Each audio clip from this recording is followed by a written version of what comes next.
Bristol, Tennessee City Council meeting for May 8th, 2018.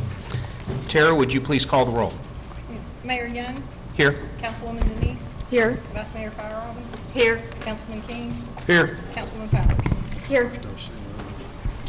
All right. I'd like to welcome everyone and thank you for attending tonight's meeting. Your interest in our city government is greatly appreciated. We have a number of opportunities to speak on matters of city business this evening, and a sheet explaining those opportunities was made available to you upon entering the meeting room. As we go forward with tonight's agenda, I'll note each time when public comment is welcome. In addition, a sign-up sheet was provided as you entered the council chambers for those individuals seeking to address council during the Appearance of Citizens section of our agenda. I will lead us in our invocation tonight, and following the invocation, I would ask Councilmember Powers to lead us in the Pledge of Allegiance. Would you please stand with me?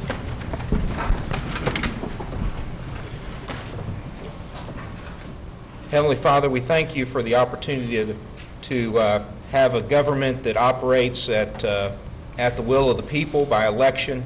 We thank you for the volunteers and the many people who make this city work, the workers who dedicate their lives to the opportunities to make our city great.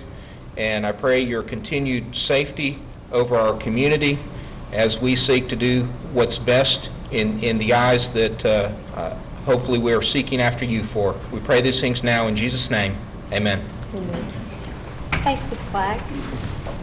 I pledge allegiance to the flag of the United States of America and to the republic for which it stands, one nation, under God, indivisible, with liberty and justice for all.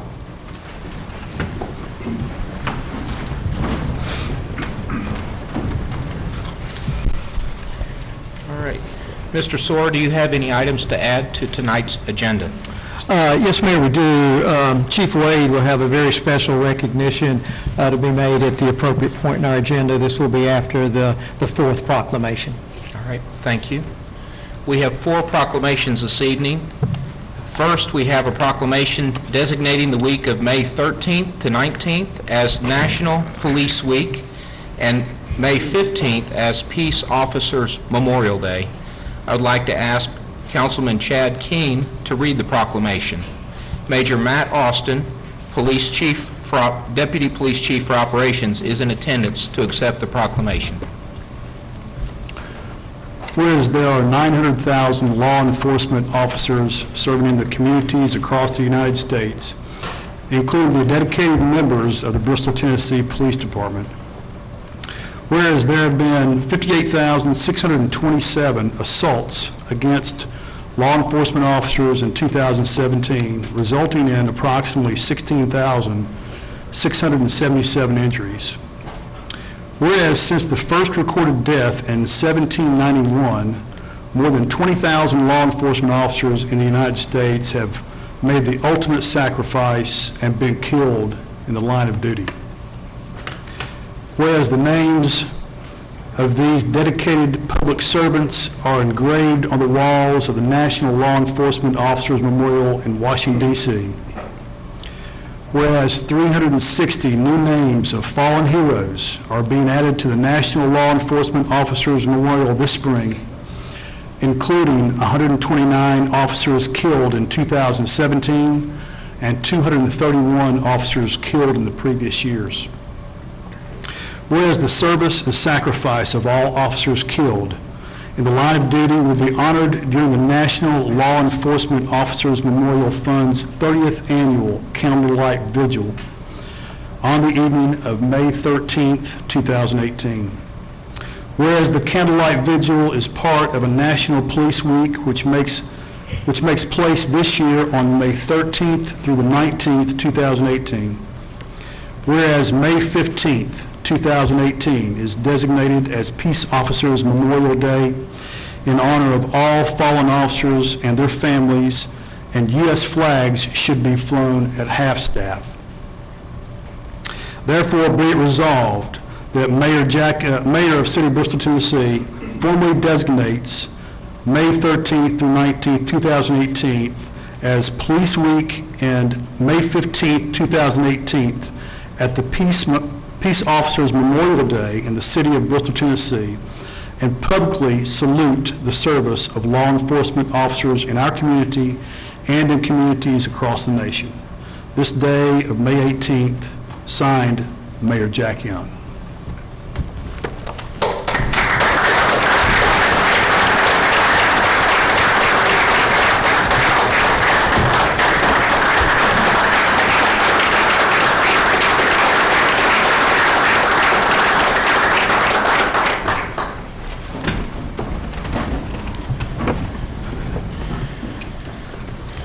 Thank you to the Honorable Mayor and distinguished councilwomen, councilmen. It is my honor to humbly accept this proclamation on behalf of the members of the Bristol, Tennessee Police Department. These words of acknowledgement and recognition are a reminder to all members of the community of the sacrifice our nation's law enforcement officers and officers here in our own community have made to keep our community safe and everyone to protect the rule of law. Since 1962, when President Kennedy signed the formal declaration making the week of May 15th National Police Memorial, several thousand officers have made the ultimate sacrifice in protecting the communities that they live. Our department has experienced the line of duty death of an officer. We learned two things. We live in a community that values and supports not only its law enforcement officers, but its public safety officers as a whole. We also learn that the resolve to continue to fight cannot be broken or diminished. The community support we have seen during times of crisis have been very humbling and appreciated. In closing, I want to express our deepest appreciation to the council for recognizing our department and its officers, and offer thanks to the council and the city administration and the members of our community for their support. Thank you.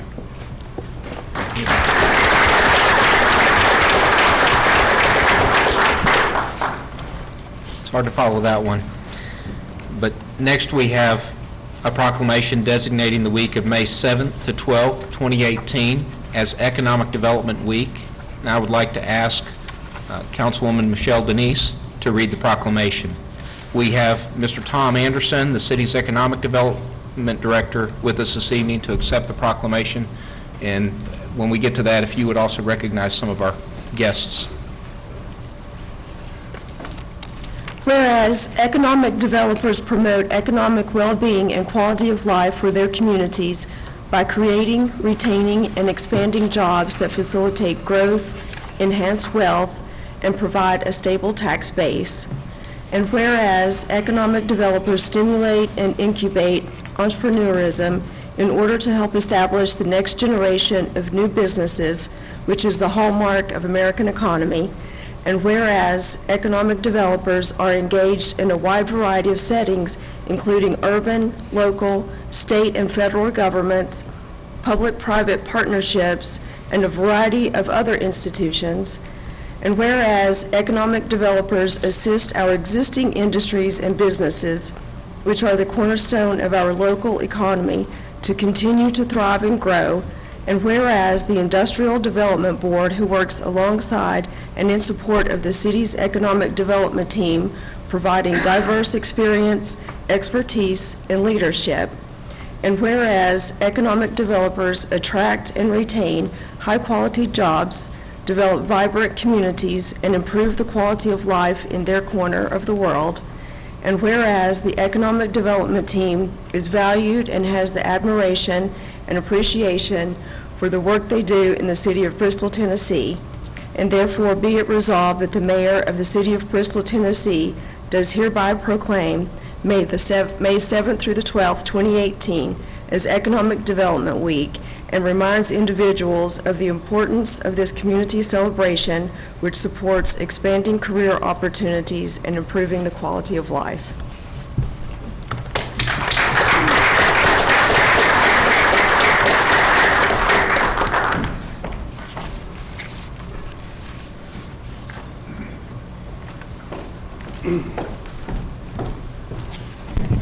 Wow, this is very humbling. I'd like to thank council, mayor, Bill. This obviously is a team effort, and as you said, the economic development team, it's much larger than any one department. It's actually all departments and all department heads and all the staff that work in those departments.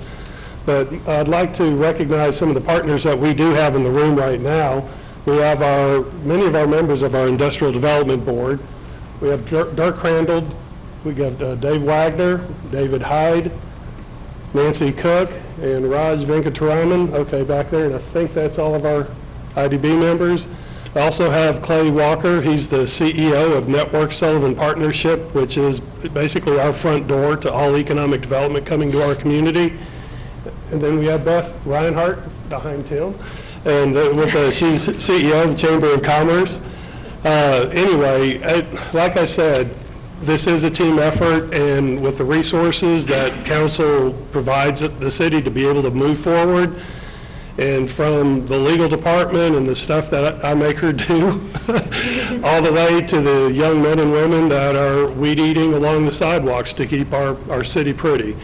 And I can't say enough about the support I get from Mr. Soros. So like I said, it's everybody in this room and all the department heads, Terry Talbert, wherever we have Tim, I wear his engineering department out, Mary Lee, we do a lot of stuff with admin, but the police, fire, codes, we have community development, public works, and then we have Parks and Rec with Terry Napier, and all of it basically flows through finance, so, you know, I'm sure Tara has nightmares about me, but anyway, I do want to thank everybody. This is very humbling, and thank you very much.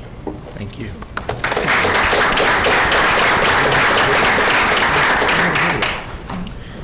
Next we have a proclamation. Jack, we do have a video, I think, that tells a little bit about the economic development story. It's got a one that click. Thank you. Clicker guy. Pause it while you're waiting.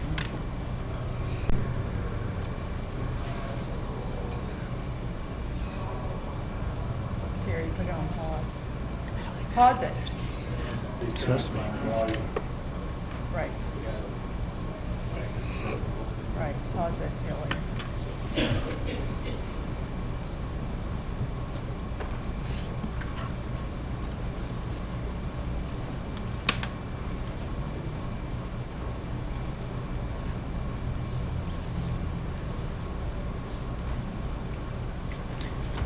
While he's getting that set up, I'll start to summarize a little about the video.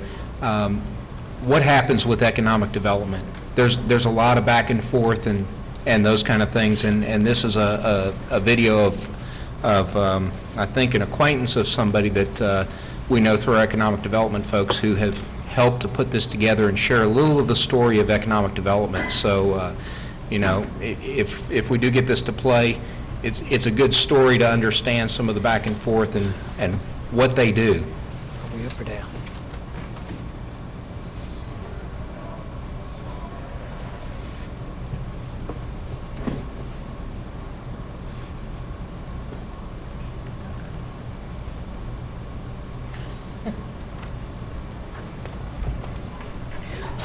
This could be a good time. Tom, do you want to come back up and talk about this Small Small Business Business Festival for a second, or Beth could?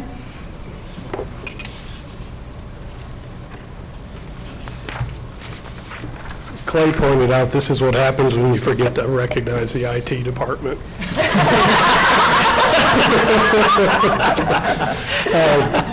This past weekend, last week was Small Business Week, is National Small Business Week, and we had a license that we partnered with Austin, Texas, and the Small Business Festival went nationwide for the first time this year. This is an activity that took place in Johnson City, Kingsport, and Bristol. We had a kickoff breakfast at BMS that were about 100 people attended that.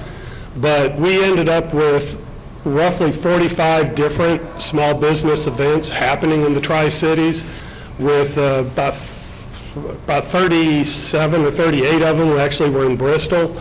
It was a pretty big logistic lift, but we had a lot of good subject matter. but it was a very successful one. It was our first one, so we have a lot of kinks to work out, and we're going to have a meeting here pretty soon where we kind of go through it again, but it is something that I think is very worthwhile. We got a lot of good feedback from the entrepreneurs. The venues were magnificent, and it was from the train station to the chamber up and down State Street, so it worked out really well. So appreciate y'all bringing that idea to us, and next time we'll have more than 60 days to put it together, so it should be a little smoother.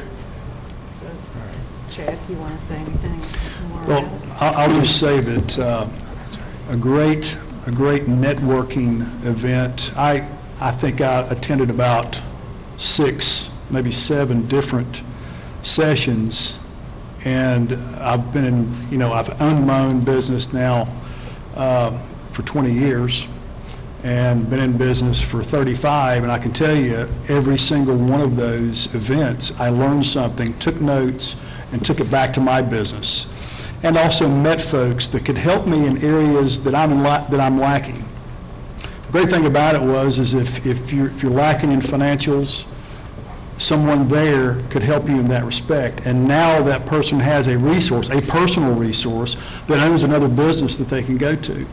So I think it's on the cutting edge of what's happening through the country. Small business is the backbone of our economy, and I applaud our staff's efforts and putting this together in such a short time period. Since the first time that the city manager and Margaret and I saw this, we thought this is really something that could be done in our area. And so thanks again for all your hard work, and Terry for really several departments involved, planning department as well. Christina Blevins was instrumental. Christina and our planning department was heavily involved. So thank you again for all your hard work. While we couldn't work through those technical glitches on the spur of the moment, we will have those go out through our different channels later this week. So we'll move on to the next proclamation in the meantime. So our next proclamation we have is designating May 20 to 26, 2018 as National Emergency Medical Services Week.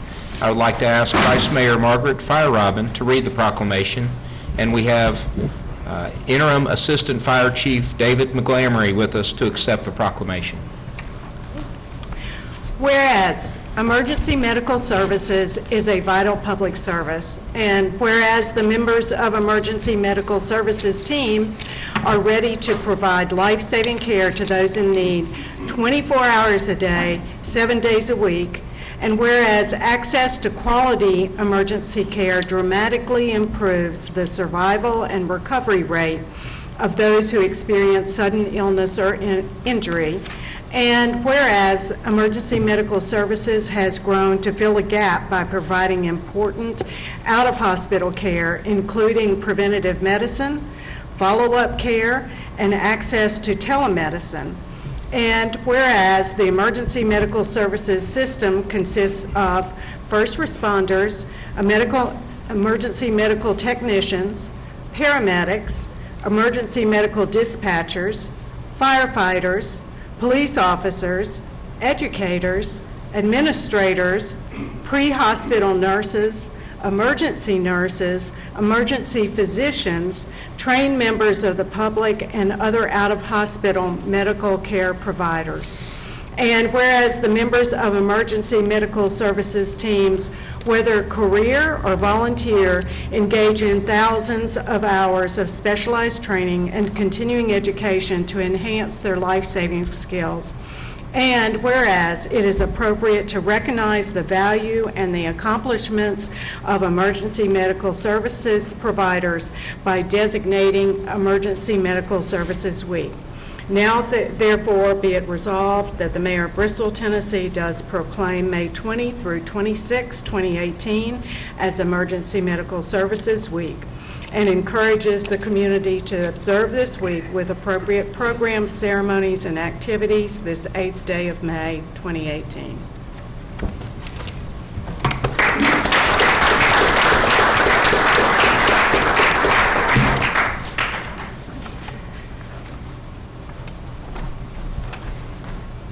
I didn't actually prepare a formal speech, but I am going to speak just a little bit. Some of the things that she brought up was the teamwork that we have. And it's a neat opportunity that the 4 proclamations tonight, we work hand in hand with all the time.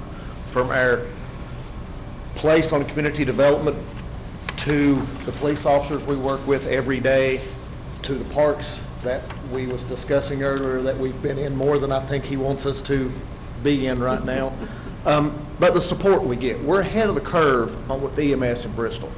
We're way advanced based on other cities in our area. We have to thank you guys for that. That's with the support we get from the administration and council is why we're leaps and bounds ahead. Thank you, guys. Thank you.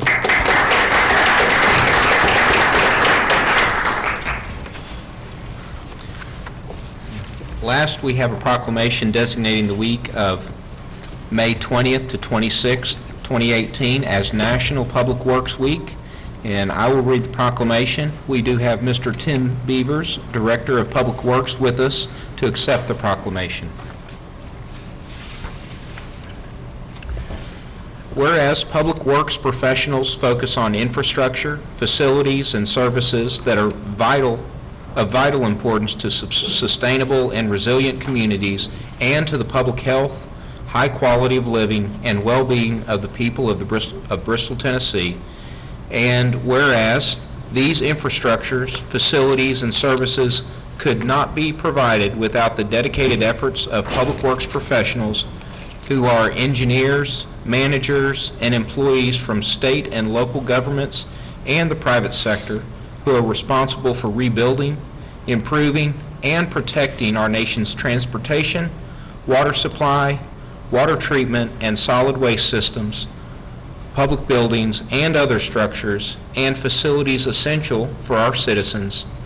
And whereas it is in the public interest for the citizens, civic leaders, and children in Bristol, Tennessee to gain knowledge of and to maintain a progressive interest in understanding of the importance of public works and public works programs in their respective communities.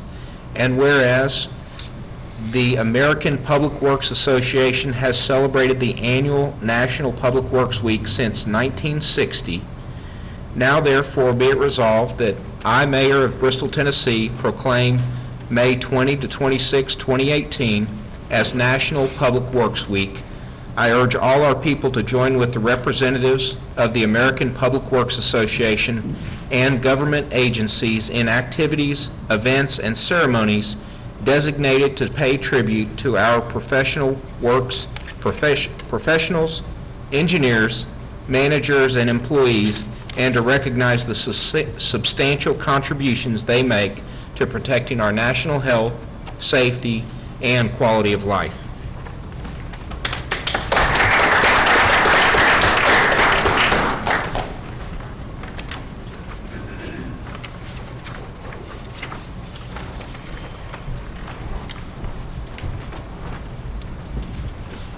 On behalf of the Public Works Department, I'm certainly honored to accept this proclamation. I'd like to thank the City Council and City Manager for your continued support. I'd also like to thank the 99 women and men of the department for their dedicated service in providing high-quality services to the community 24 hours a day, 7 days a week, and in all weather conditions. Without their work and hard efforts, we wouldn't be what we are, and they are truly the ones that deserve all the praise. Thank you.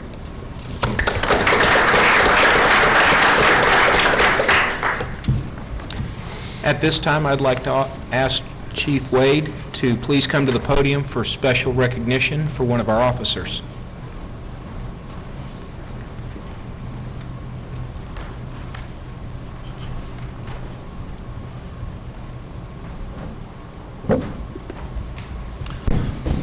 Good evening, Mayor. Today is a very special day. First time in my career and any of the history of the police department that I'm aware of that we've ever had an individual be nationally recognized, specific, the only one in the country. And Sergeant Matthew Cousins was in Dallas, Texas at 11 o'clock yesterday morning receiving this award and this recognition. And I'm going to read to you what was read at the Dallas, Texas meeting. The National Rifle Association proudly recognizes Sergeant Matthew Cousins of the Bristol, Tennessee Police Department for his quick thinking, courage under fire, and life-saving actions by naming him the 2017 NRA Law Enforcement Officer of the Year. The 5 million members of the National Rifle Association are proud to honor Sergeant Cousins as the 2017 NRA Law Enforcement Officer of the Year, said NRA President Pete Brownell. Sergeant Cousins' courageous response to an armed threat to fellow officers and the innocent lives reflects the high standards of professionalism and training in law enforcement and epitomizes the selfless service and bravery of police when facing imminent danger in the line of duty. During the early morning hours on July the 7th, 2016, officers of the Bristol Police Department were dispatched to a local Days Inn motel to a report of shots fired. Sergeant Cousins, the second of 3 officers to arrive shortly after 2 a.m., discovered spent .223 shell casings on the ground. Realizing the severity of the situation with a suspect apparently armed with a rifle, Sergeant Cousins returned to his vehicle to obtain his patrol rifle and alert the other officers. Sergeant Cousins then observed the shooter, armed with a rifle and a handgun, emerging from behind a nearby store, apparently to ambush the officers from behind. Sergeant Cousins immediately challenged the suspect, but his orders to drop the weapon were ignored. The suspect opened fire on the officers, and all 3 returned fire, striking the suspect and causing him to fall to the ground. The wounded suspect continued to try and fire his rifle at the officers from the ground. Sergeant Cousins advanced on the downed suspect during an intense gunfight, and the suspect was taken into custody. Only when the gunfight had ended was it determined that Sergeant Cousins had suffered a minor gunshot wound to his leg. The clerk at Days Inn had suffered multiple gunshot wounds and was immediately transported to the hospital, and it was later learned that the suspect had fired several rounds into passing cars on the adjacent roadway, killing 1 woman. Thanks to Sergeant Cousins' quick observation of the spent casings and the realization that the suspect was armed, as well as his quick response to obtain his patrol rifle, and his detection of the suspect moving in to ambush the officers from behind, he prevented further injuries or death. Additionally, Sergeant Cousins' decision to advance on the still firing down shooter turned the tides of the gunfight, resulting in the quick resolution to the matter. The NRA presented the 2017 National Law Enforcement Officer of the Year Award to Sergeant Cousins at their NRA Board of Directors meeting during the 147th NRA Annual Meeting and Exhibit yesterday in Dallas, Texas. On a personal note, we're very proud in the police department to have an officer to be able to receive this award. It was a tragic incident, but I've been through one employee getting killed. I never want to go through another one, and it means a lot. Come on down.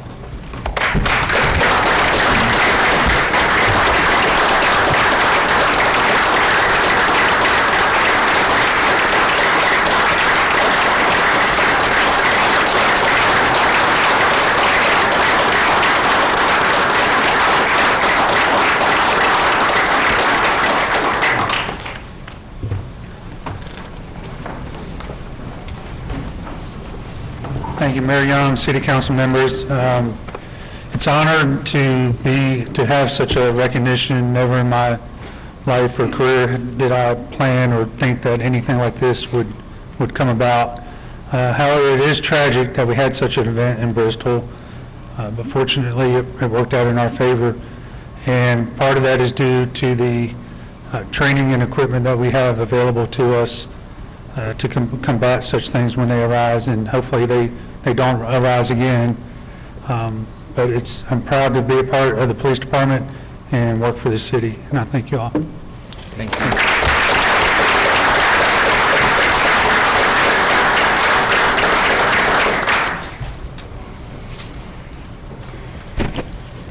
All right, we have no presentations on this evening's agenda, so we will move to public hearings. The public hearing is hereby open for Ordinance 18-6, amending the zoning map of Bristol, Tennessee by designating certain properties as B2E. Mr. Soar, would you please summarize for the public? Yes, Mayor, I'm going to do a brief summarization as Sheriff Marshall, our senior planner, is approaching the podium to give you a more detailed briefing on the B2E zoning map. Earlier this year, as you may recall, there was a zoning text amendment approved by City Council that established the B2E business district. This was a result of several months of work by staff and the Planning Commission to identify and remove obstacles to redevelopment of West State Street. This has been a goal of council that came out of your 2016 retreat to determine what impediments were along this corridor and what could be devised to encourage redevelopment of this area. The development of the B2E was approved in January as a district, and what you have before you tonight is second reading of the consideration of the zoning map in which the B2E district covers. So with that, Sheriff. Thank you, Mr. Sora. Good evening, Mayor Young and council members. As Mr. Sora stated in his introduction, this is a goal that we have had for the department this year to evaluate potential redevelopment strategies for West State Street, from Volunteer Parkway to the Pinnacle development. And the staff's first phase of this project was to look at the area of West State Street between Volunteer Parkway and 18th Street. The proposal, as Mr. Shore stated, to kind of look at some of these redevelopment concerns was to look at a new district. And what had proposed was the B2E district, or Central Business Expansion District, to not only encourage or allow for redevelopment of existing properties, but also to provide some attractive incentive for new buildings to come into the corridor. It was a two-step process. Our first step was to create the district, the language in the zoning ordinance, and to create that through a text amendment, which was, as Mr. Sora stated, approved by City Council on January 2nd, 2018. And the second step, which is the map amendment, and what we're here to look at tonight for second reading and public hearing, is to actually rezone the parcels within the proposed B2E boundary, project boundary. So you all have seen a lot of these slides before, so I'm going to just go briefly through them. But the purposes of this district were to preserve the character and densities of this historically compact and linear area of the city, and to preserve the established character in a manner that allows the existing development patterns to help establish future design and density of the area. On the screen here is the proposed boundary area. The area within the bold red line is the area that's proposed for rezoning to B2E. It's currently zoned to B3. Just a little bit to summarize what the B2E district is, what that text amendment that was approved, what it created, is it created a district with elements that are largely replicated by from the B2E district, which is the central business or downtown district, and that's in respect to setbacks, building height, signage, landscaping, and design standards. And by design standards, we have in there that there can be no bare cinder block, no bare concrete block, no single sheet corrugated or ribbed panel metal siding, and no wood except as an accent. The district provides a bit of a balance between the B2 downtown district and the B3 highway commercial district that's there now, in that it allows for development to develop with a parking reduction. So all uses, all non-residential uses except for food services will receive a 50% reduction from what our current parking requirements are. Parking requirements for residential uses will remain the same. And then food services will be a little bit different. Sit-down restaurants will not receive a reduction. Cafe-style restaurants will receive a 25% parking reduction. And then specialty food services a 50% reduction. The building height maximum in this district is 70 feet or 6 stories. And then finally, uses. We pulled largely from the B2 uses to pull into this B2E district. And I know that this screen is difficult to read from the audience and from your seat, but there's a handout that has this information in your package. But we went through, and what's presented here are uses that are permitted in the B3 district that are not permitted in the B2E district. uses that are permitted in the B3 by special use permit that are not permitted in the B2E district. And then finally, uses that are permitted in B2E that are not permitted in B3. And I'd be happy to jump back to this slide if there's questions at the conclusion of this presentation. Here we have the current zoning map again, and again, the area, the boundary that we're talking about is that area within that bold red line. The current zoning is B3, which is a general business district. To the south, you have an RE, or an established residential district. To the north, you have Bristol, Virginia, which has a kind of very similar to what our B3 district is. To the east, you have downtown in B2 zoning, and to the west you have B3, and again that general business zoning that goes on out West State Street towards the interstate exit. Here's the future land use map that's underneath the yellow boundary line for the B2E district. The pink that you see on the map is a commercial land use, so the future land use plan is projecting future land use of commercial in the pink areas, and then yellow is a low-density residential. Again, that bold yellow line that you see hugs the existing B3 zoned properties, so that's the marker we use to help delineate where this district should be. When we first introduced this project and sent it to the Planning Commission, we send out property notification letters, of course, and signs. You've probably all seen the signs up and down West State Street and within the neighborhood to notify folks of the rezoning proposal. We did have some comments back from forms that we sent out. We had people that objected and people that did not object. Here on this map, again, you see that yellow line that shows the district. The parcels in red were people that do object to the rezoning. The parcels in blue are people that do not object to the rezoning. And this map, after that initial mail out, we did not really have not received, we've received no forms, mailed in forms back. Received a few phone calls, but I think as I stated when I talked to you all the last meeting, after going through the different elements of the rezoning proposal in the new district, most people ended up satisfied with what we were doing as a project. So the Planning Commission during their March meeting voted to send a favorable recommendation to City Council to rezone the area depicted in the location map that we looked at earlier from B3, which is the General Business District, to B2E, Central Business Expansion District. Again, that's the map text amendment is what they sent this recommendation for.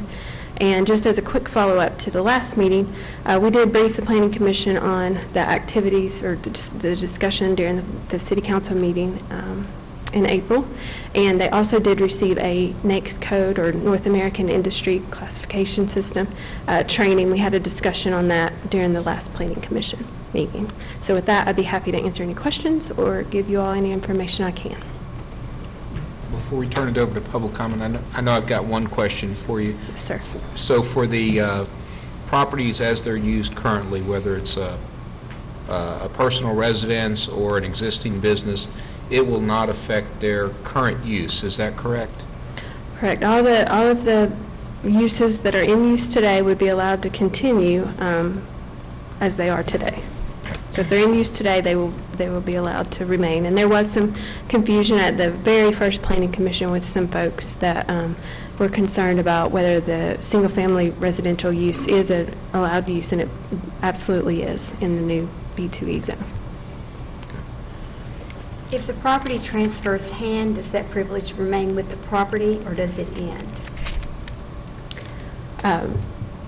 I'll defer to Danielle on this, but yet, well, I'll wait. Yes, as long as the use stays the same. As long as the use isn't changing, then there wouldn't be a problem. From So a the zoning privilege standpoint. follows the property, not the individual? It follows the use, yeah. No. Okay. Okay. All right. Other questions from council? If not, would anyone in the audience like to address council on this matter? If so, you can make your way to the podium. identify yourself, name and address before making any comments. Seeing none, this public hearing is hereby closed. All right. The next item on our agenda is the appearance of citizens. This section provides an opportunity for the public to address City Council on any matter that is not on the printed agenda for formal consideration. Comments are limited to matters of city business only.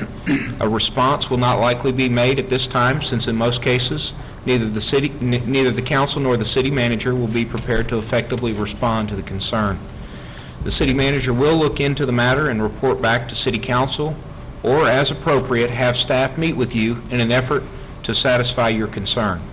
Comments are limited to 3 minutes per individual, and groups are encouraged to select a spokesperson. I've been provided a list of individuals desiring to address council this evening, and the first is Ms. Whitaker.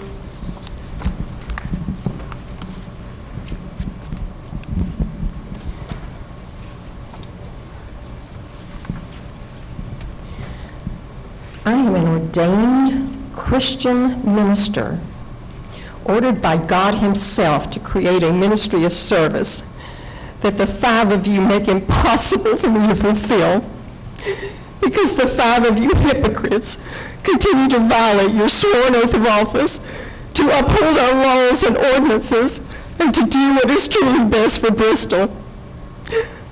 I myself have made you fully aware of felonies. That's felonies being committed that endanger you, your family, your friends, and all of Bristol.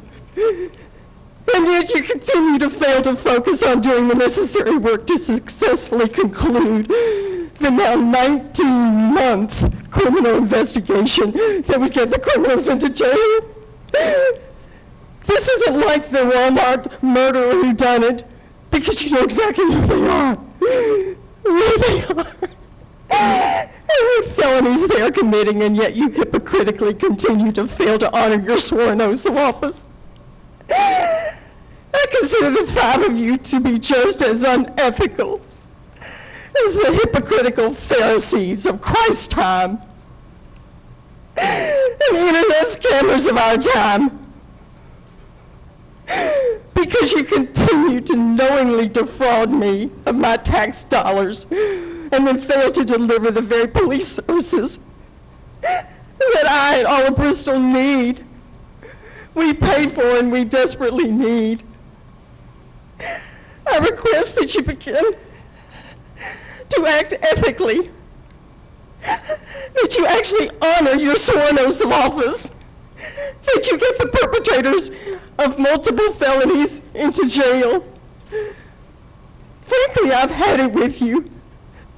Frankly, I have become so totally disgusted with the 5 of you, your hypocrisy, your negligence, and your dereliction of duty, resulting in direct harm to me, my health, my safety, my well-being, that I have been forced to spend even more of my little bit of money to hire a brilliant but expensive attorney to protect me and my interest, because you fail to do so. But boy, you keep cashing those checks that you get every month from my tax dollars, don't you? If you are not ashamed, then your moral compass is continuing to malfunction.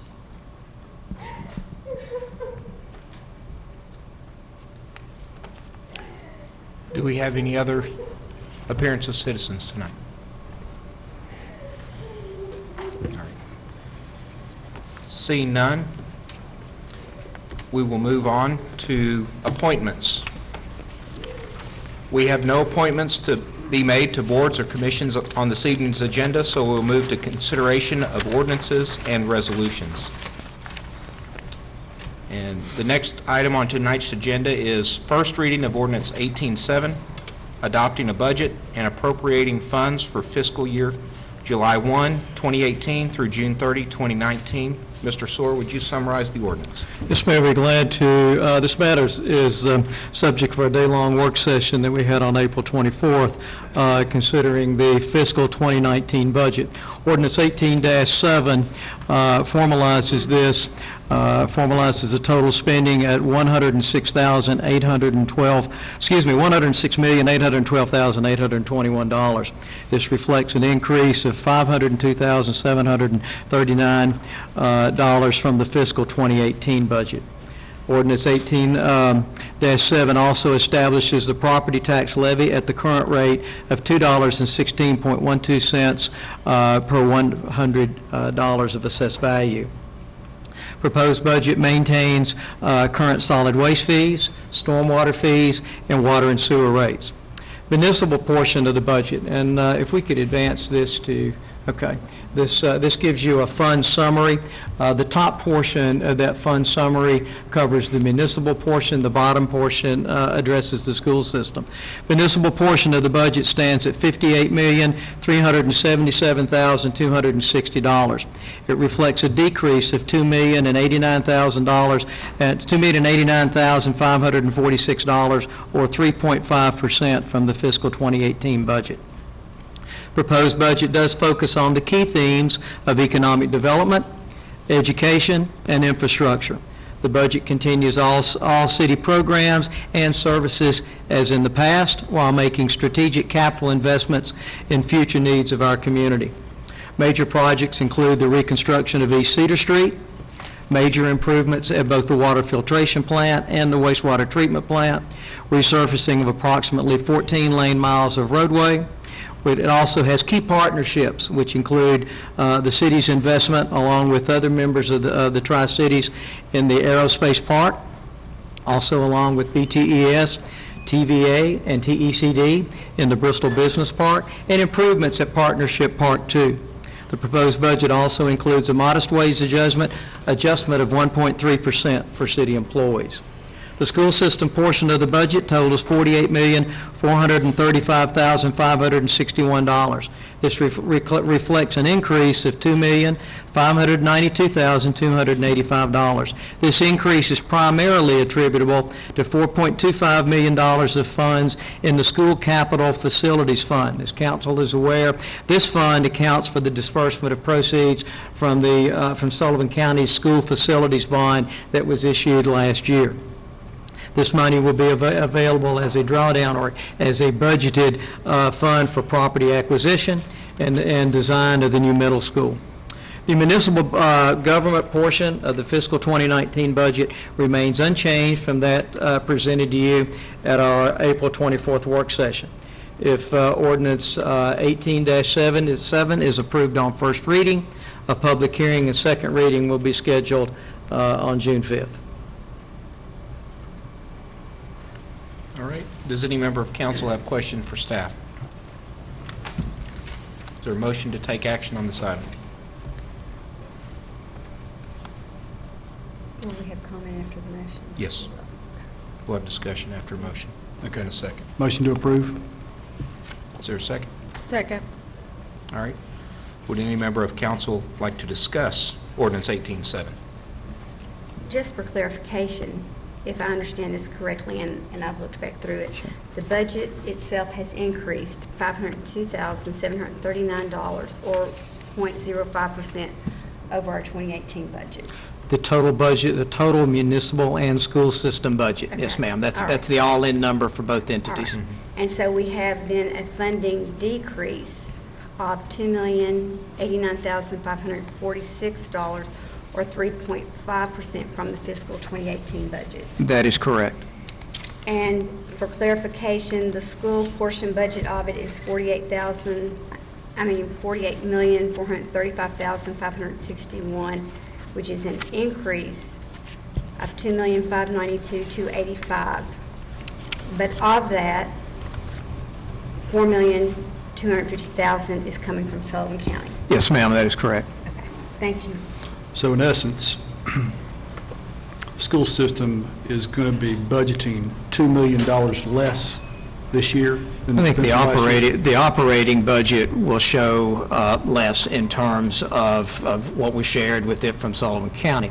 However, from an accounting standpoint, the proceeds from the Sullivan County School Facilities bond sale is being budgeted, as you're aware, from statutory. We're statutorily required to hold those funds, and then we appropriate those through the school facilities capital budget. And that increase of $4.25 million for fiscal 2019 is from that bond sale proceeds, and it's there to address the acquisition of property and the design of the future middle school. So yes or no question? Those are hard. So what's the answer, Chad? Was it yes or no? I don't know. That's the reason I'm asking for a yes or no question. I think from an operations side, I think Dr. Lilly would say that there is a reduction in what they are spending operationally this year. There are additional funds there on the capital side, and that's what shows the increase in the school budget. Right. Does that make sense? Do we know, on the operating side of the school system's budget, do we know what the approximate shortfall is from 2018? I would give that question to Dr. Lilly. I don't know that he's prepared to speak tonight, probably doesn't have that answer. And I'm not on the school system budget either. For future reference, could we get that information? Certainly, they'd be glad to provide that. Okay. Just for reference, Dr. Lilly is in the audience. Would you be able to estimate what the number was from last fiscal year? Without the documents in front of me. Okay. I would definitely get that information. So we'll have follow-up for that Sure. as a matter of discussion as it affects their budget and what that impact is next time or before next meeting, certainly. So if we could have it for our work session? Yes. One other question also, too, that relates to the decrease in the budget.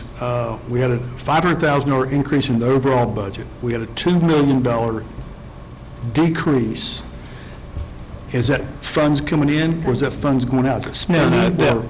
On the municipal side, you have a $2.5 million decrease in the total municipal budget. Now, a lot of that is due to, the lion's share of that is due to capital facilities. If you recall, we built a fire station last year, and then we also equipped it last year.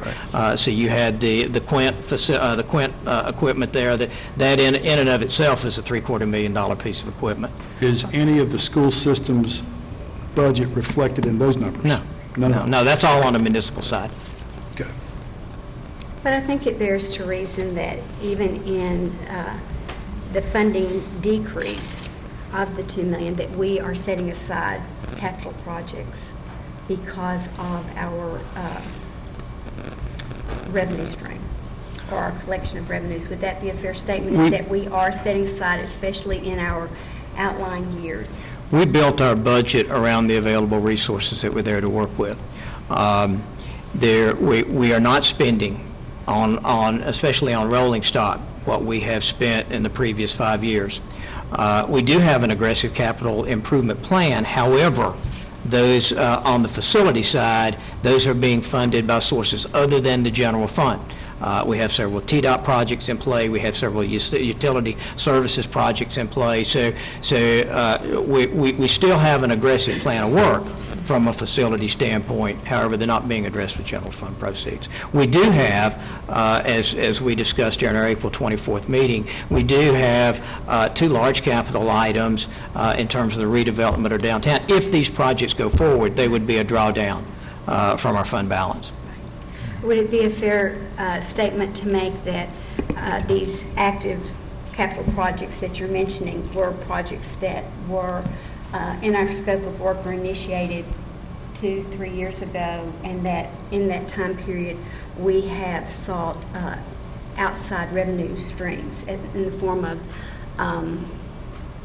grants, federal funding, state funding for some of these projects. Would that be a fair statement? Some of the projects are true. The utility plant improvements, for example, all told on both utility plants, we have $4.5 million worth of capital improvement either underway or about to be underway.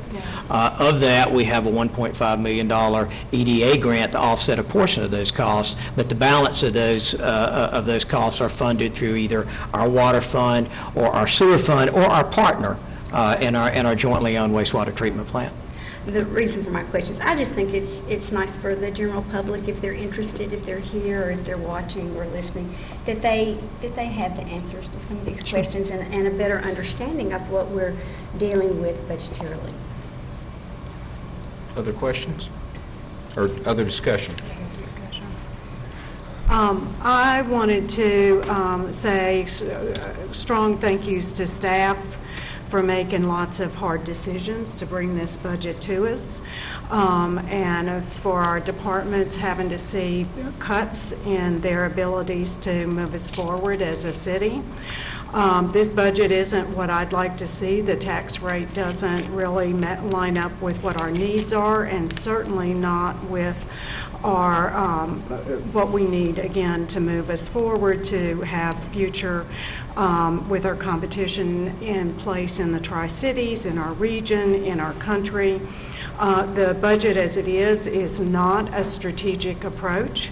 Also would like to say that I think our leadership and our city government is a partnership with our community. That's with our business community, it's with our people, and we have to do our part and sometimes make decisions that are hard for some of us to make, to keep a tax rate, raise a tax rate, do what we need. And we know here in Bristol we're very, very proud of the services we provide.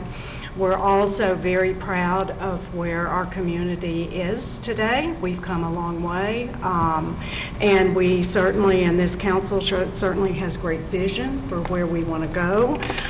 So it concerns me that this is our second year of not being able to move in the direction that we would like to see us move. So I will vote for this budget, but I will ask, and it sounds like we're going to have a little more information from school system at our work session. I would like for us also to reconsider our tax rate going forward. So hopefully that'll be part of the discussion. And my understanding is we could amend the budget for a second reading or future down the line if we were to have more income to be able to do that. So that's my soapbox. Okay. I would just reiterate some of the points that Margaret made. I've struggled with this for days as to whether or not I could actually support the budget. The budget, I think, is the work of an outstanding staff. They have pulled together, they have whiteboarded, they have worked incredibly hard, and our staff is continuing to do all that they can, sometimes without the appropriate resources. And I think that we're better than that. I think as a community we're better than that. I think, greater support for what it is that we're trying to do. I believe in fiscal responsibility. I absolutely do. And I believe that fiscal irresponsibility can be found on either side.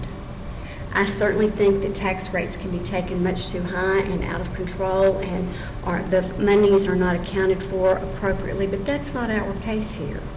Here in Bristol, our monies are accounted for. We see it, it's stretched, and I think that we are in a position where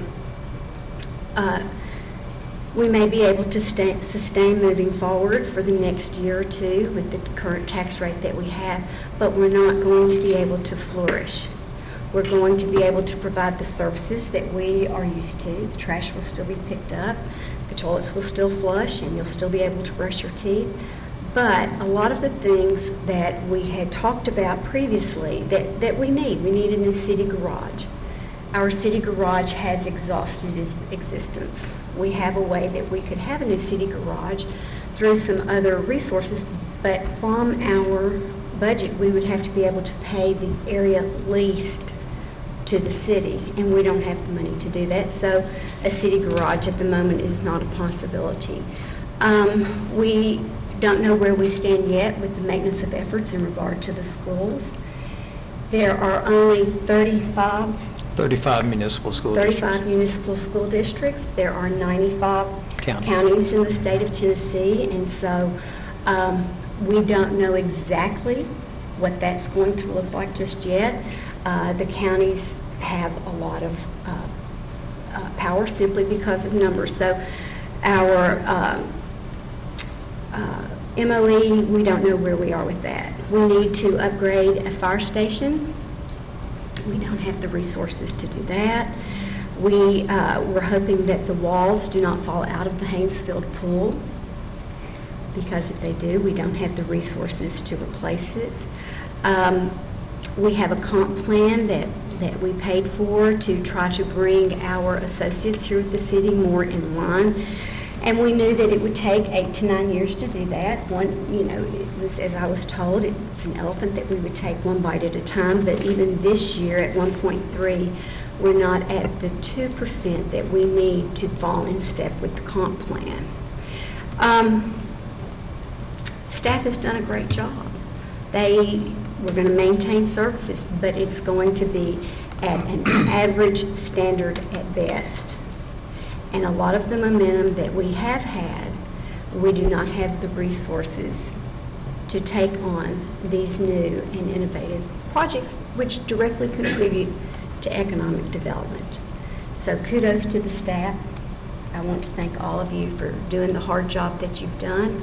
And my hope is that we will be able to revisit the tax rate, especially based on Senate Bill 1923 that passed through the 110th legislation earlier this month, the end of last month.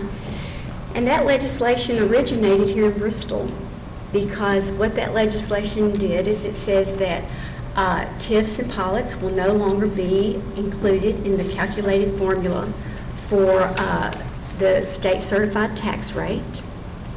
And it passed unanimously through the House. It passed unanimously through the state Senate. It was carried by our own John Lundberg and John Crawford, and it was expeditiously signed by our governor. The issue with that is that the Comptroller's Office is not obligated to recertify our tax rate until we have a reappraisal year. However, we as a council have the privilege, the authority, and the responsibility to review what our actual tax rate should be without the TIF reimbursements to our developers. This is very important. The reason that we have this to begin with is it's called transparency in taxation, so that the citizens of any community knows and understands exactly why their tax rate is what it is.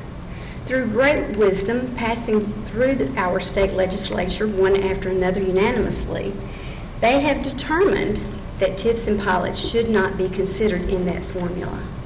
Right now, we sit at a 216 tax rate.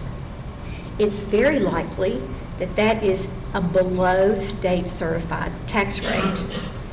And unfortunately, we have built a budget based on a tax rate which may very well fall below what the state would deem certifiable.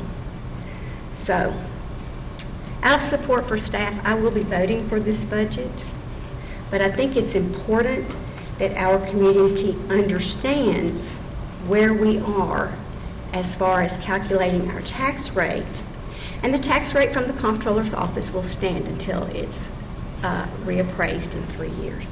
But we as a council have the ability to revisit the tax rate.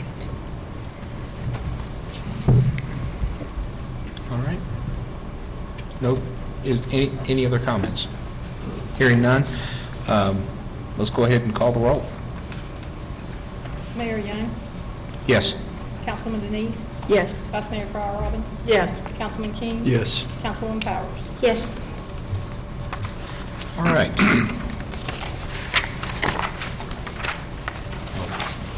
I apologize, I forgot to ask for citizen comment. Council? Yes. Let me step back briefly. Would anyone in the audience like to address council on this ordinance for the city budget? All right, seeing none. We don't need to vote again, do we? Thank you. Just sorry about that getting out of order. The next item on our agenda is first reading of ordinance 18-8, amending the appropriation of funds and budget for fiscal year beginning July 1, 2017 through June 30, 2018. Mr. Sawyer, would you summarize the ordinance? Yes, Mayor, as council may recall, annually in May and June, we bring forth, this is largely a housekeeping measure, to address any fund that will have an appropriation and a subsequent expenditure larger than that which was approved in the previous year's budget. This year is no different with fiscal 2018 budget and appropriation ordinance. Ordinance 18-8 amends that ordinance for 4 funds. The city's grant fund received a grant during the year that was not originally anticipated, so we have an increase of $318,911. This was largely associated with furnishings of the fire station that we were fortunate enough to receive some grant funding for. So this revises that total appropriation to $450,000 for the grant fund. The school capital project fund, there was additional and I think this was federal revenue that our school system received, an increase of $150,157. This revises that total appropriation of the school capital project fund to $2,353,785. Also, as council will recall, under the school capital facilities fund, $1 million was set aside in last year's budget to commence the design of the middle school project that has begun, as well as property acquisition. So they will need an additional funding, and this is simply a drawdown from the Sullivan County school bond issue that we hold as trust. But this will be an increase of $500,000 and revise the appropriation of $1,500,000. And then the capital equipment fund, there was a larger than anticipated cost in equipment, and largely public safety equipment, an increase of $42,000, which will bring the revised appropriation for that fund to $1,625,000. Again, like I said, this is statutorily we're required to address these. This is largely housekeeping. All right. Is there a motion? Well, first, does any member of council have a question for staff? Hearing none, is there a motion to take action on ordinance 18-8? Move to approve. Second. All right.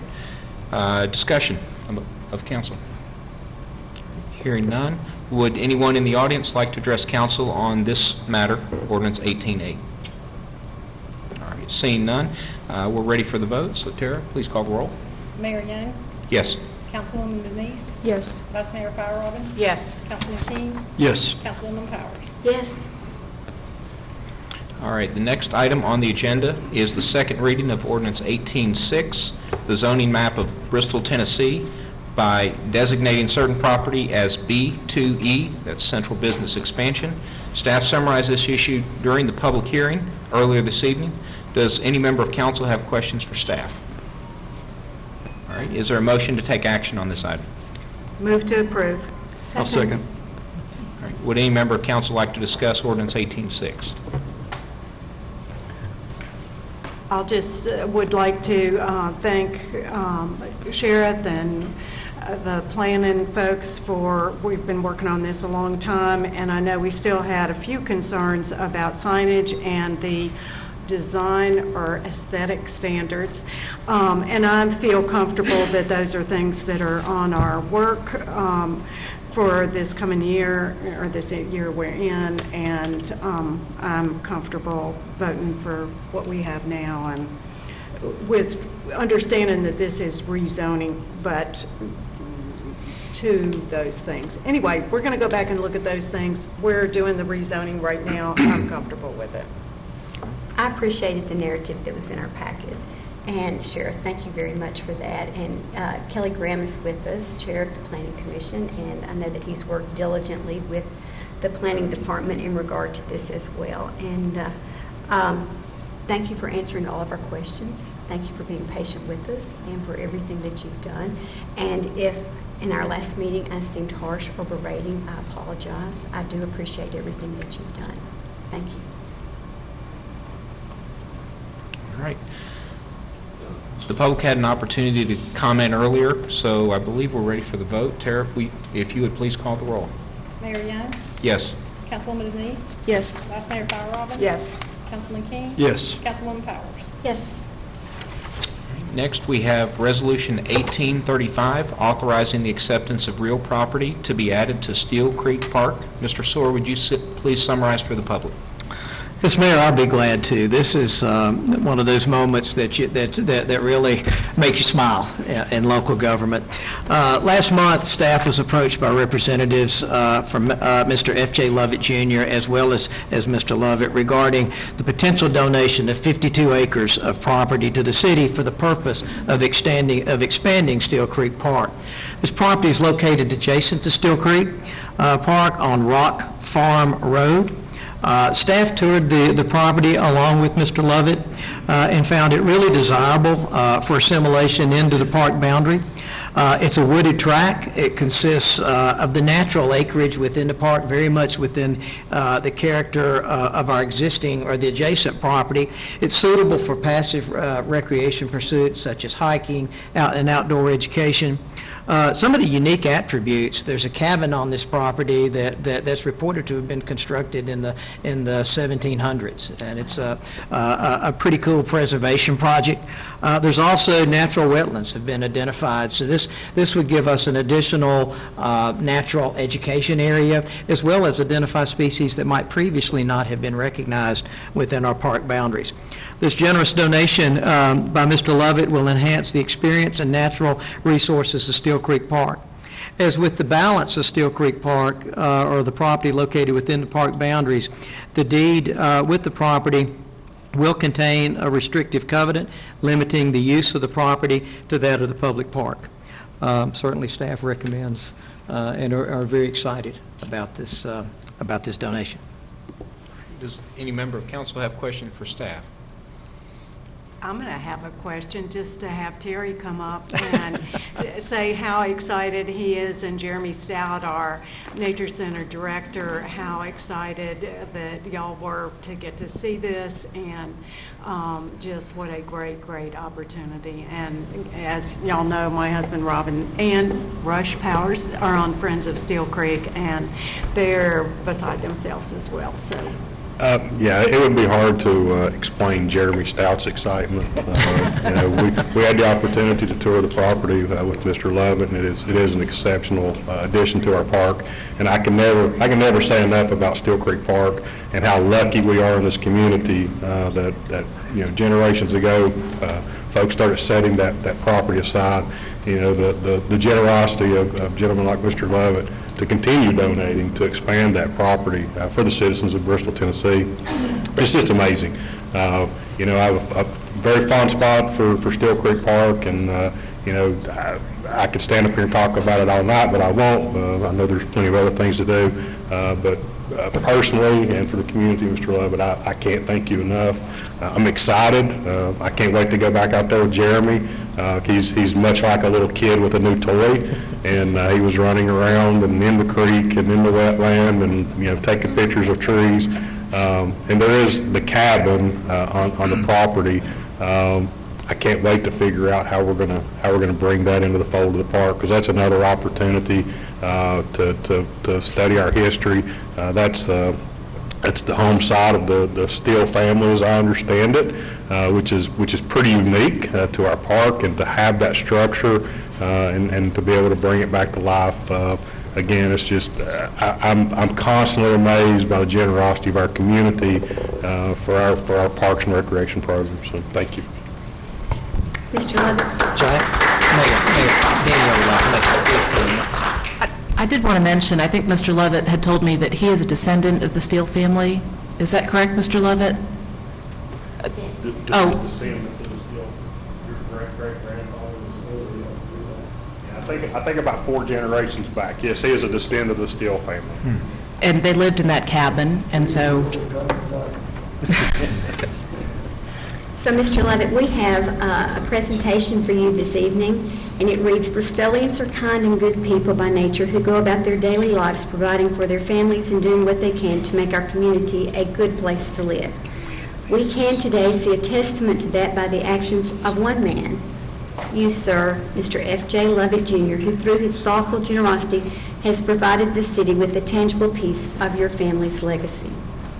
I know Mr. Lovett has enjoyed talking about his children and taking them for walks in Stills Creek Park, his enjoyment and the memories of those times. He has entrusted us to us rolling hills and fields of unspoiled land so that we and our children may make our own memories, learn of nature, and experience it in a most pristine state. This expansion to the park will ensure future generations additional open spaces to hike, discover, and explore. If you look up the definition of legacy, it will mention heritage, and heritage is a word used often in our area. We have a lot of heritage in our music and racing and the way in which we live and raise our families. Mr. Lovett has provided a piece of his legacy to us, one that will be protected and a gift that we will never forget.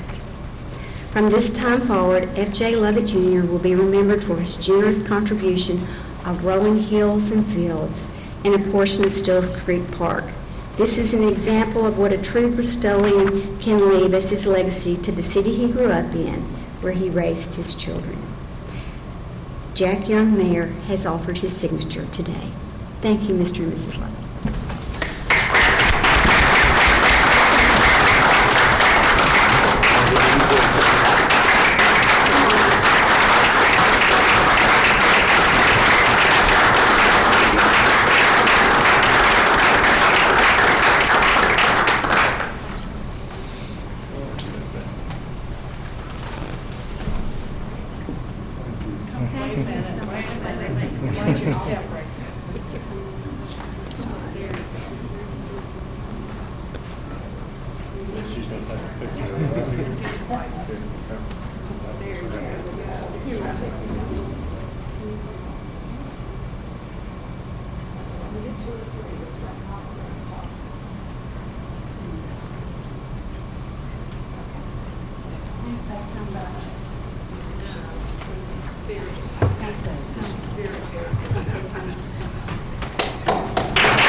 Jack.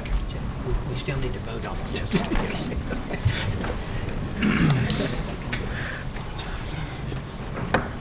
I apologize, I got ahead of myself a little. We still have to have the formal vote. But what a great occasion. So we had a question from staff. Is there a motion to take action? Motion. Second. All right. Third. Any member like to further discuss this resolution? All right. Would anyone in the audience like to address council on this matter? All right. Seeing none, we're ready for the vote. Tara? Mayor Young? Yes. Councilwoman Denise? Yes. Vice Mayor Kyle Robbins? Yes. Councilman King? Yes. Councilwoman Powers? Yes. All right. Thank you. And thank you, Mr. Lovett. And we really do appreciate it.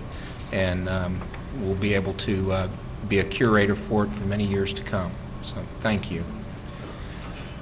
Next, we have Resolution 1836, authorizing the entry into a contract of sale and road maintenance agreement. Mr. Sawyer, would you please summarize? Yes, Mayor, I'd be glad to. Resolution 1836 culminates several months of negotiations regarding the acquisition of property for the extension of Pinnacle Parkway. It also formalizes the responsibilities of all the parties. This is a four-party agreement. The other three parties have already executed this agreement. It includes Pinnacle Partners Tennessee, it includes Corolla Management, and American National University, which are affiliated with National College. As you may recall, a little over a year ago, Council entered into a cost-share agreement with Pinnacle Partners Tennessee for the construction of the extension of Pinnacle Parkway. Now, an element of this required the relocation of the access road to National College, which was by agreement 100% funded by Pinnacle Partners. But in order for Pinnacle Parkway to properly align with the traffic signal, it did require the securing 2 parcels, a total of about 2,000 square feet, from Corolla Management or American National University to properly align that extension. We did have a market value assessment of that. It was at $21,000. The settlement of this agreement has a cash settlement of $50,000 for the two parcels, but also includes release of any damages that may go forward from use or inconvenience during the construction of the access road. The access road will still be constructed by Pinnacle Partners in its entirety. It also has an allowance, and the city's not involved in this, but it's an interesting piece of the agreement. Pinnacle Partners will have a signage allowance for American National University to relocate the sign that National College has there to a site more suitable on their new access road. Once this is fully executed, and we're the only remaining partner to do that, then the construction does have a 30-day window to commence. So I know the developer is gearing up and waiting the decision of council. So just one question on that. Sure. From me as we get into council questions. Does that mean that if we act on it tonight, that he could start construction later this week if he chose to, or next week? I would expect it to be more along the 30-day window of that. I think realistically, I know I have had conversations with the developer within the last probably 7 to 10 days. They're excited about it being at this point, and that the other parties had agreed to this, and they're ready to advance the project. So the project is certainly critical, as we indicated some time ago, for access to Fire Station 5, as well as the commercial property on the southwest portion of that intersection. Okay. Further questions from council? All right. Is there a motion to take action? Motion. Second. All right. Further discussion of council?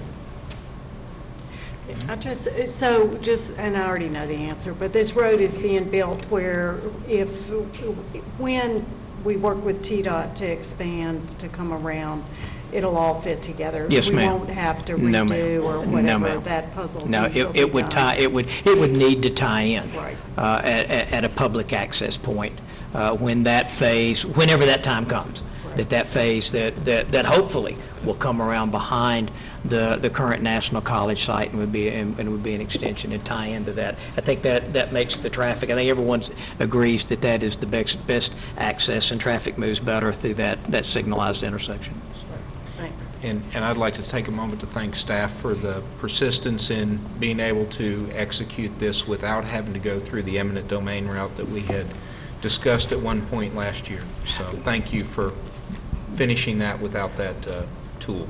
Well, there were a number of individuals. Certainly, Danielle Kaiser and Tim Beavers played a huge role in resolving the legal aspects and then the engineering side of this project too. So they did a lot of heavy lifting on this project. All right. Hearing no further discussion, would anyone in the audience like to address council on this issue? All right.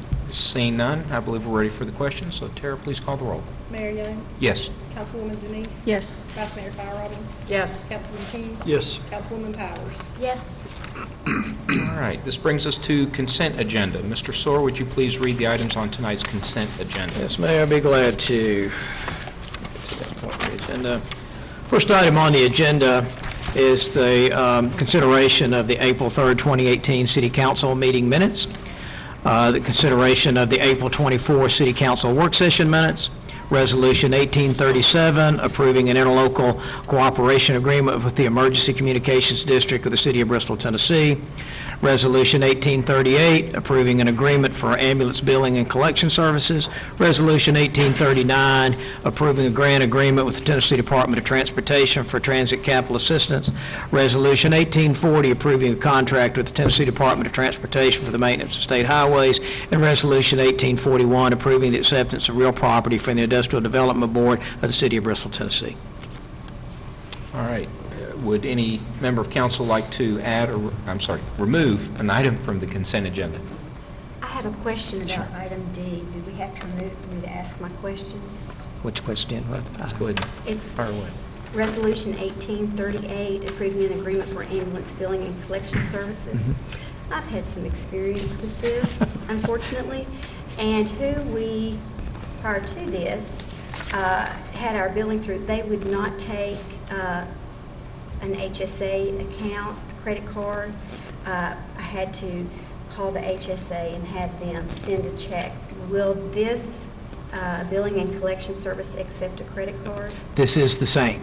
This is the same billing service that we currently have. So if there's a procedure issue there, we can certainly research that and see if there's another way around that. But it is the same company that currently handles our Well, billing. based on personal experience, they don't take a credit card. We can look into that and see if Do you want we can't work to through take that off the, do you want to want that take it off removed consent and voted agenda and separately? ask for that to be? Whatever you think is best. That's up to the will of council. I mean, how do y'all, are y'all okay that they don't take credit cards? Should we pull it off or leave it, or do you care, or? Mike is. I'd take it, let's take it off, and then we'll defer it for So staff to come back We, with it. well, I make let's- a motion. Do we need Okay. a motion? Do we need a motion? for consent agenda, we just need to identify the say issues. take it for- off. Request that it be taken I off would the like to consent agenda request and that then item D be taken off and researched as to whether or not. first take it off the consent agenda. Okay. And then Yep.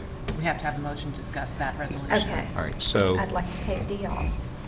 Or that's resolution, 1838. we're removing Resolution 1838 from consent agenda, and we will proceed with voting for the consent agenda without Resolution 1838. Tara, would you please call the roll for the consent agenda? Okay, I think I got confused. Did we have a first and second? No. So I'll motion to approve the consent agenda without 1838. I will second. So we have, just to restate, we have a consent agenda with Resolution 1838 removed. We have a motion and a second.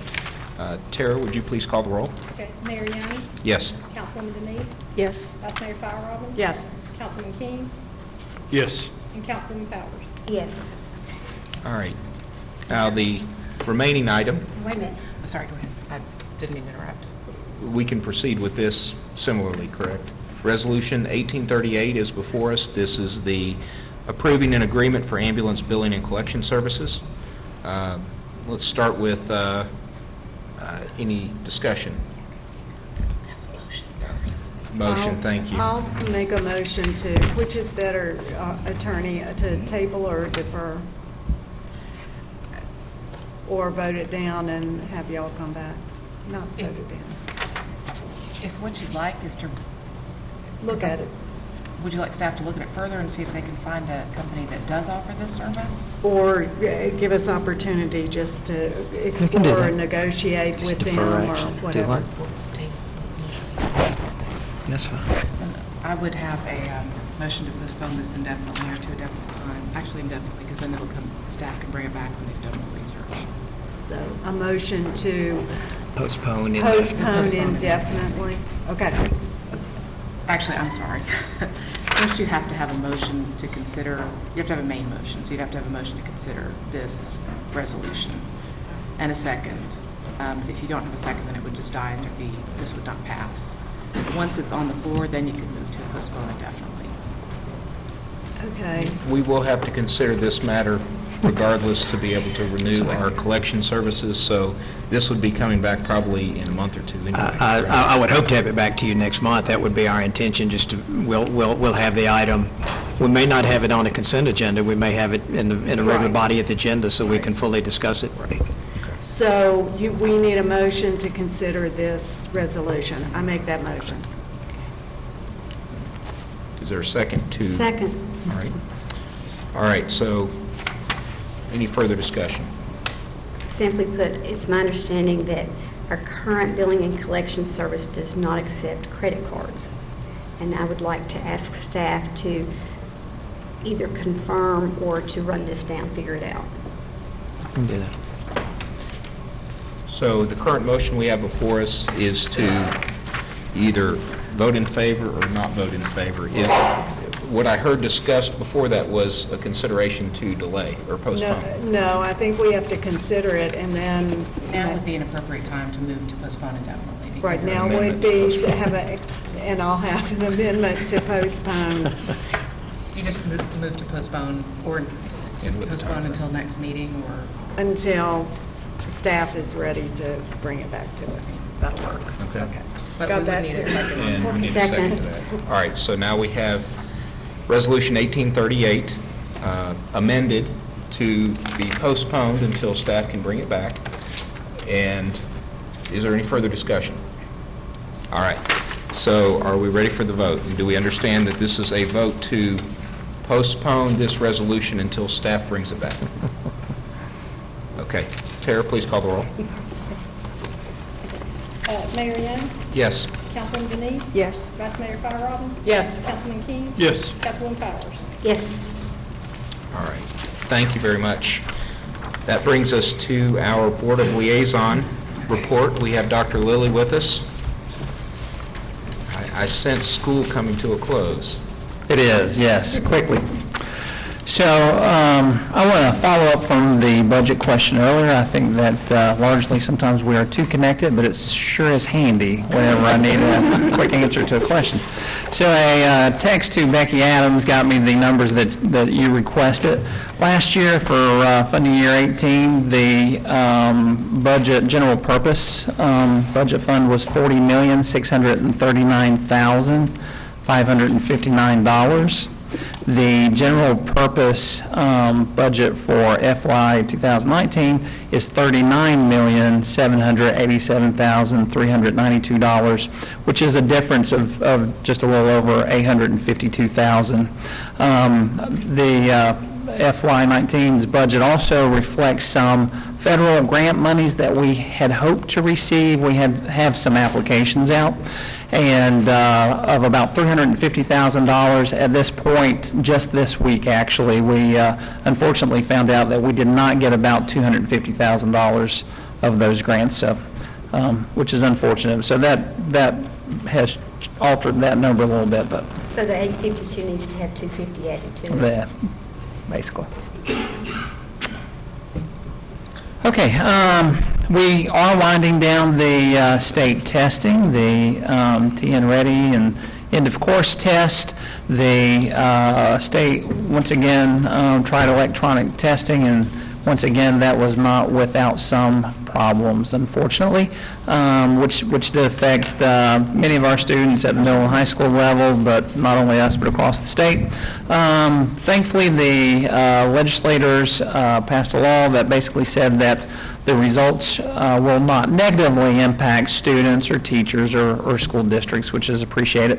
It's somewhat unclear how that will be handled. We think that the scores will still be reported, but hopefully we'll have no negative consequences because of those. I am very thankful that we gave paper and pencil test at the elementary level and had no issues with those.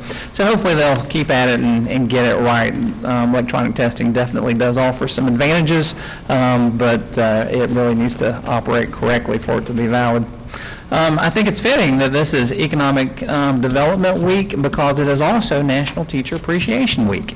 And it's fitting because those two things really work hand in hand. Workforce and education support each other. So we are blessed to have some really high-quality teachers. They work very hard to prepare the children in our community for college and career, and I very much appreciate all that they do.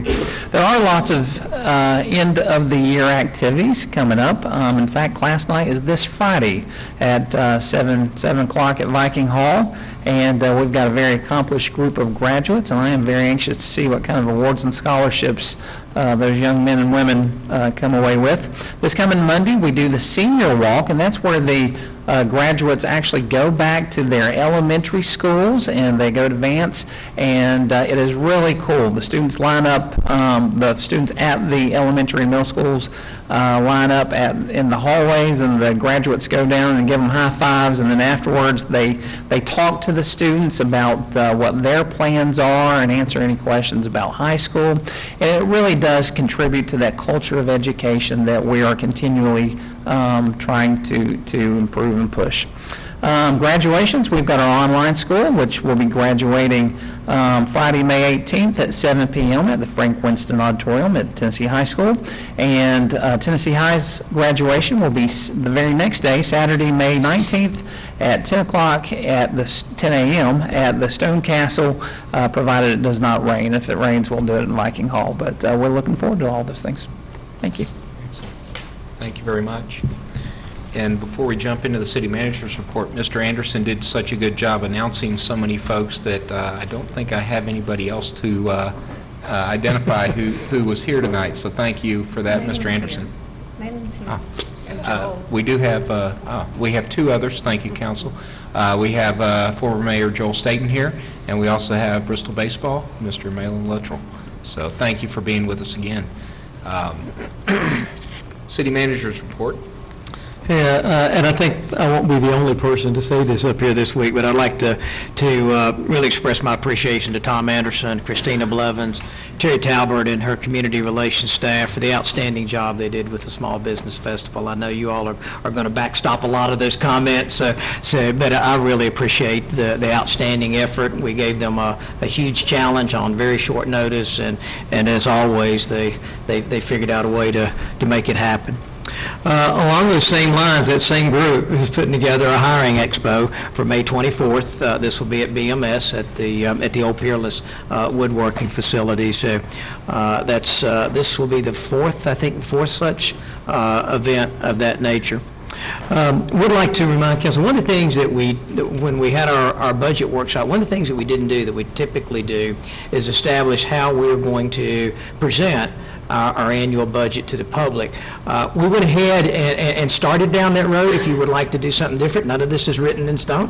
But we have scheduled Slater Cafeteria for Tuesday, May 22nd at 6 p.m. We would use the same format as we historically have done, in that we will have our department heads there for the first 30 minutes to engage with residents on any topic that they might have interest in. And then at 6:30, we would start with the budget presentation. We'll also, the following Tuesday, which would be Tuesday, May 29th, this will be the Tuesday following Memorial Day, we have scheduled, Dr. Lilly has made the Frank Winston Auditorium at Tennessee High School available for that presentation. I think this is consistent with what we did last year. So if you would like to do anything any different from that, please let us know, and we'll respond. What time is it on the 22nd? Both of them will start at 6 o'clock with our department heads, and we'll do that for 30 minutes. As you may recall, this is just an informal time that citizens can come and learn more about city services, ask about city services, offer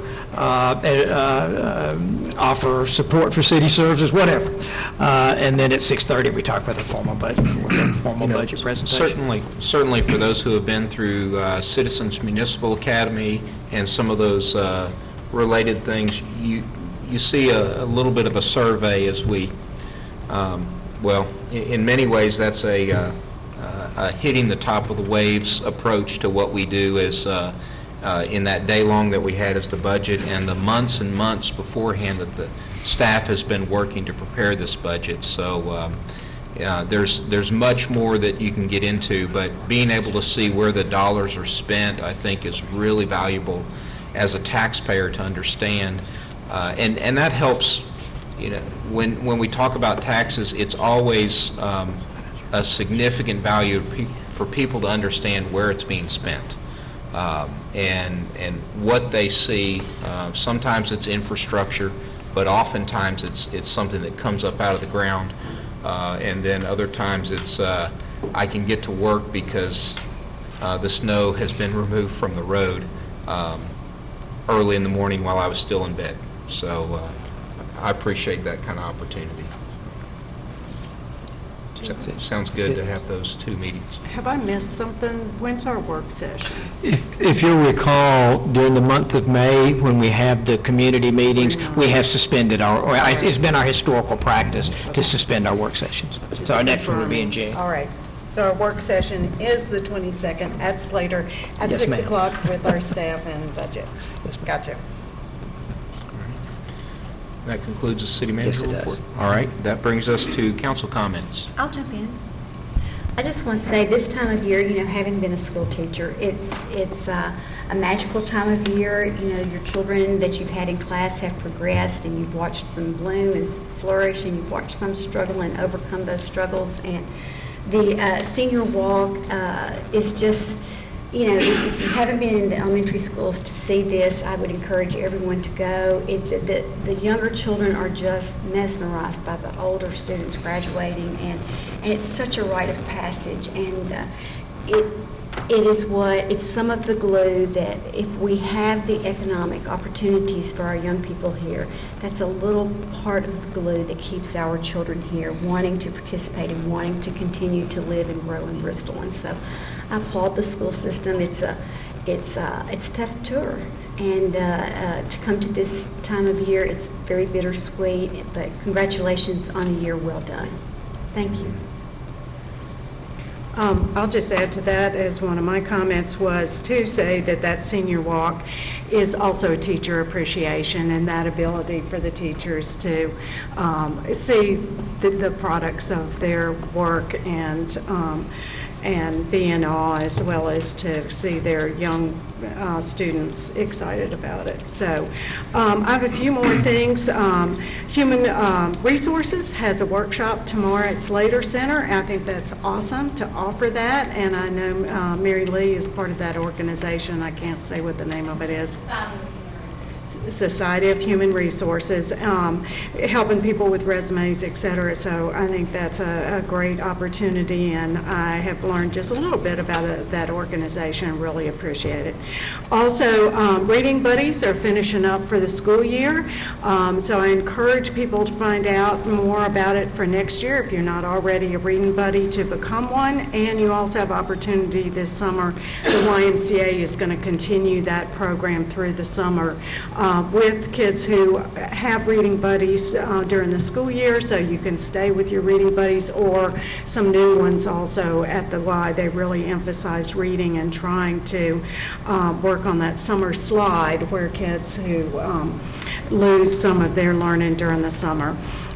Friends of Steel Creek have an annual meeting on Saturday at 1 o'clock. We'd encourage anybody to come out, participate. Also, more exhibits are going up and being worked on, so continually changing and looking pretty cool inside the building, as well as the land around being added to.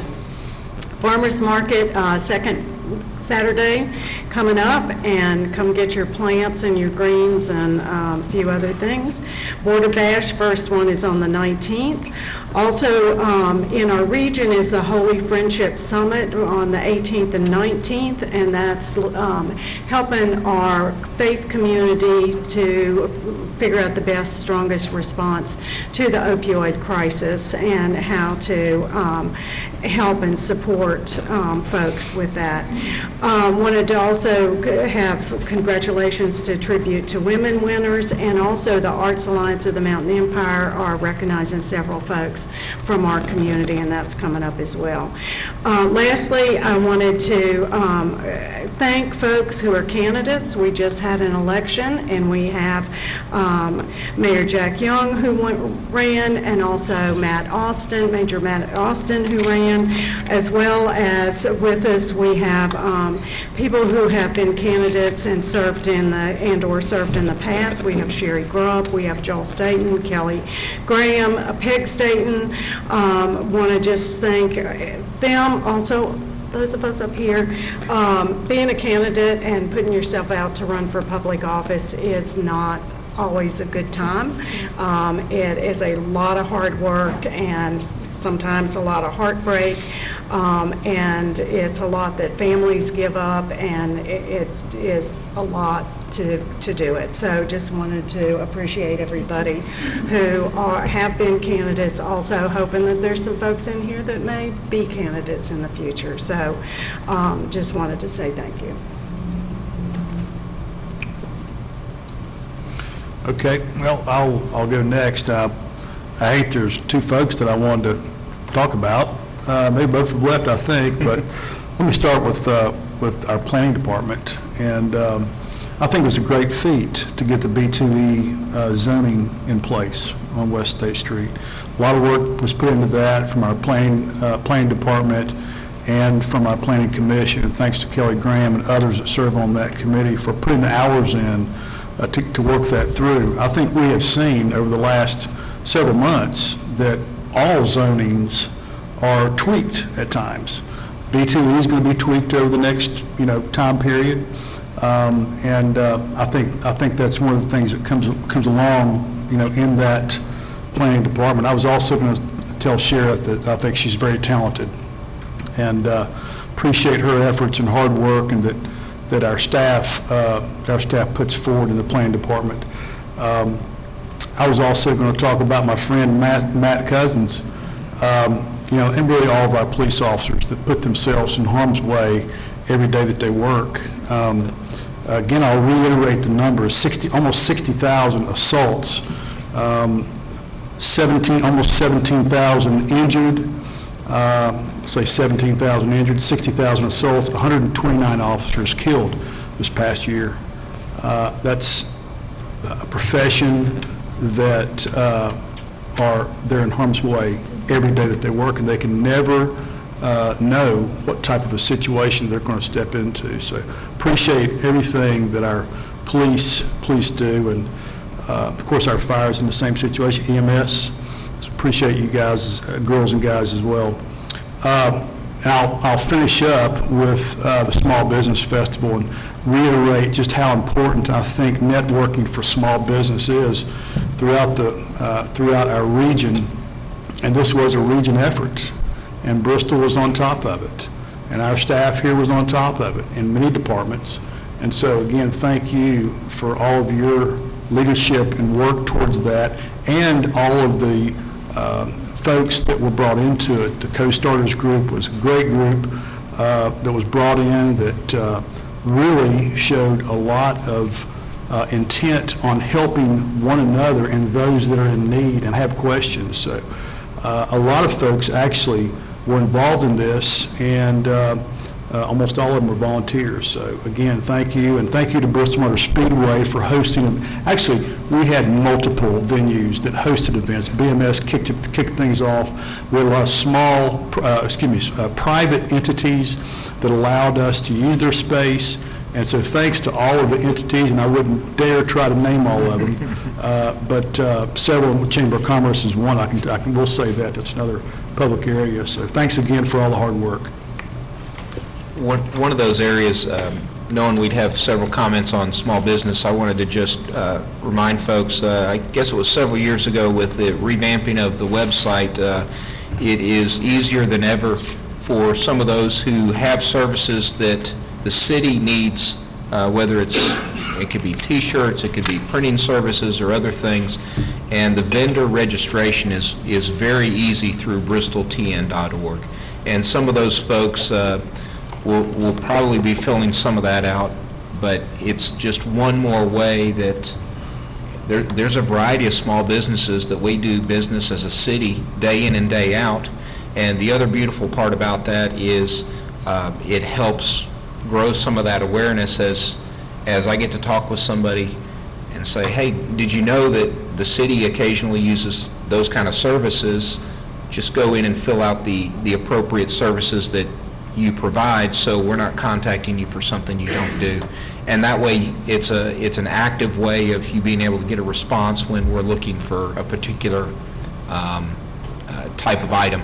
And over to education, I've got a teacher at my house, and I appreciate I stopped by to drop something off It was Monday, and she had her class of 4-year-olds come out and sing happy birthday to me.